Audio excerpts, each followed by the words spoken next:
எல்லாருக்கும் வணக்கம். நான் Hema Subramanian. Welcome to home cooking Tamil. இன்னைக்கு நம்ம பார்க்க போகிறது ஒரு சூப்பரான ரெஸ்டாரண்ட் ஸ்டைல் லஞ்ச் காம்போ. பட்டாணி புலாவ் வச்சு இந்த அருமையான பன்னீர் கறி சாப்பிட்டீங்கன்னா அமோகமாக இருக்கும். ஸோ வாங்க இந்த காம்போ எப்படி செய்யறதுன்னு பார்க்கலாம். பட்டாணி புலாவ் செய்ய நான் 1 கப் பாஸ்மதி ரைஸ் எடுத்திருக்கேன். அரிசியில் தண்ணி ஊற்றி நல்லா கழுவிட்டு தண்ணி ஊற்றி 30 நிமிஷம் ஊற வைக்கலாம். அடுத்து நம்ம பச்சை மிளகாய் பேஸ்ட் பண்ணிக்கலாம்.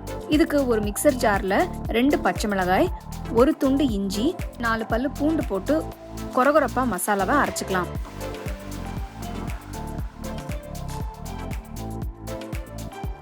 குக்கர் எடுத்து சூடான பிறகு 1.5 டேபிள் ஸ்பூன் நெய், 2 டேபிள் ஸ்பூன் எண்ணெயும் ஊற்றி இதில் 1 பிரியாணி இலை, 1 துண்டு பட்டை, 3 கிராம்பு, 3 ஏலக்காய், 1/4 டீஸ்பூன் ஜீரகம் சேர்த்து வறுத்துக்கலாம். அடுத்து நீல வாக்கில் மெலிசா நறுக்குன 2 பெரிய வெங்காயம் சேர்த்து வதக்கலாம். வெங்காயம் பாதி வதங்கினதும் கீரின 2 பச்சை மிளகாய் சேர்த்து கிண்டுங்க.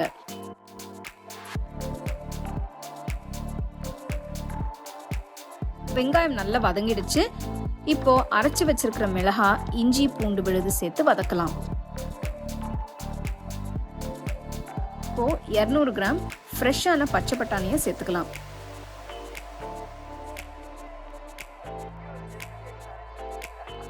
இது கூட 1 டீஸ்பூன் உப்பு சேர்த்து நல்லா கலந்து விடுங்க.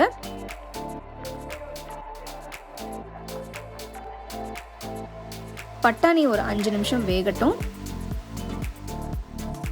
இப்போ ஊற வச்ச பாஸ்மதி அரிசி அது கூட சேர்த்துக்கலாம். வெங்காயம் பட்டாணி மசாலாவை நல்லா அரிசி கூட மிக்ஸ் ஆகிற மாதிரி கலந்து விடுங்க. அரிசி உடையாம பார்த்து ஜென்டிலா செய்யுங்க. அரிசி சேர்த்து 2 நிமிஷத்துக்கு அப்புறம் 1.5 கப் தண்ணி சேர்த்து தேங்காய் பாலை சேருங்க. உங்களுக்கு தேங்காய் பால் வேண்டாம்னா இதுக்கு பதிலாக நீங்க இதே அளவு தண்ணி ஊற்றி செஞ்சுக்கலாம். கடைசியா கொஞ்சம் புதினா இலை சேர்த்துக்கலாம். இந்த ரெசிபி செய்யும் போது உங்க வீட்டில் புதினா இல்லைன்னா பரவாயில்ல.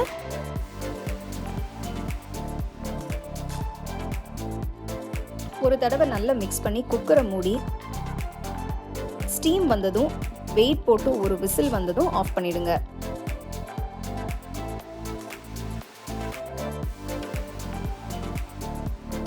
டேஸ்டான பட்டாணி புலாவ் ரெடி ஆயிடுச்சு.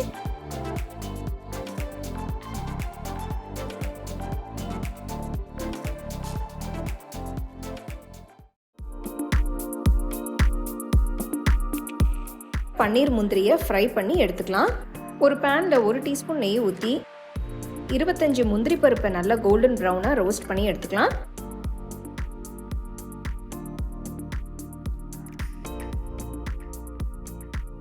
அடுத்து ஒரு குடமிளகாயை எடுத்து சின்ன சின்னதாக கட் பண்ணி அதையும் ரோஸ்ட் பண்ணி எடுத்துக்கிறேன். குடமிளகாய் செய்யறது ஆப்ஷனல் தான். உங்களுக்கு வேண்டாமனா நீங்கள் இது இல்லாமல் கூட நீங்கள் கறியை செஞ்சுக்கலாம்.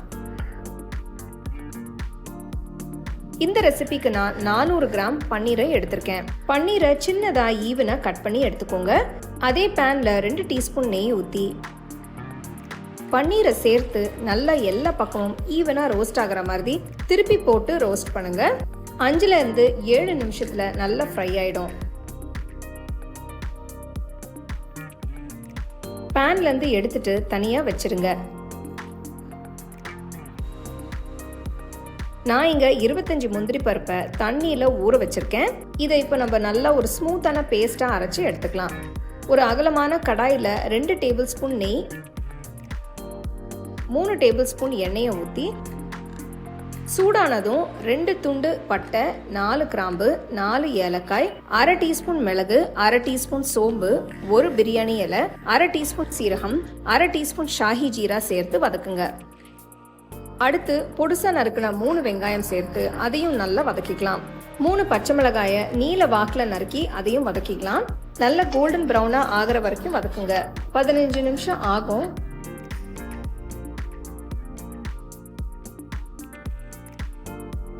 பாருங்க, நல்லா வதங்கிடுச்சு. 2 டீஸ்பூன் இஞ்சி பூண்டு விழுதை சேர்த்து வதக்குங்க.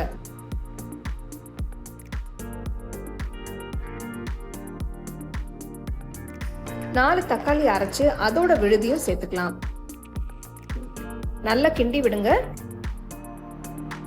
தக்காளியில் இருக்கிற தண்ணி வத்துற வரைக்கும் கொதிக்க விடுங்க. தண்ணி வத்துனதும் நல்ல எண்ணெய் பிரிஞ்சு வந்துடும். இப்போ மசாலா தூள் எல்லாம் ஒன்றா சேர்த்துக்கலாம். 2 டீஸ்பூன் உப்பு, 1/2 டீஸ்பூன் மஞ்சள் தூள், 3 டீஸ்பூன் காஷ்மீரி மிளகாய் தூள், 2 டீஸ்பூன் தனியாத்தூள், 1/2 டீஸ்பூன் ஜீரகத்தூள், 1/2 டீஸ்பூன் சர்க்கரை சேர்த்து நல்லா மிக்ஸ் பண்ணுங்க.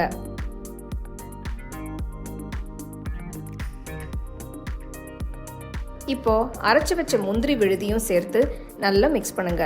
முந்திரி விழுதை சேர்க்கறதுனால இந்த கறிக்கு ஒரு நல்ல ரிச்னஸ் கிடைக்கும்.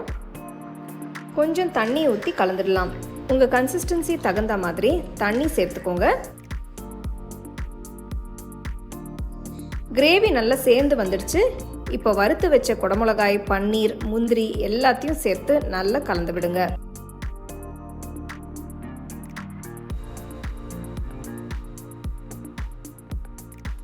கடாயை மூடி வச்சு ஸ்டோவை சிம்லேயே வச்சு ஒரு 5 நிமிஷம் கொதிக்க விடலாம்.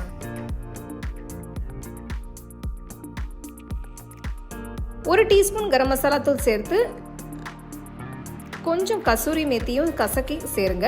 இது ஒரு நல்ல ஃப்ளேவர் கொடுக்கும். இதெல்லாம் சேர்த்து நல்லா மிக்ஸ் பண்ணிடுங்க.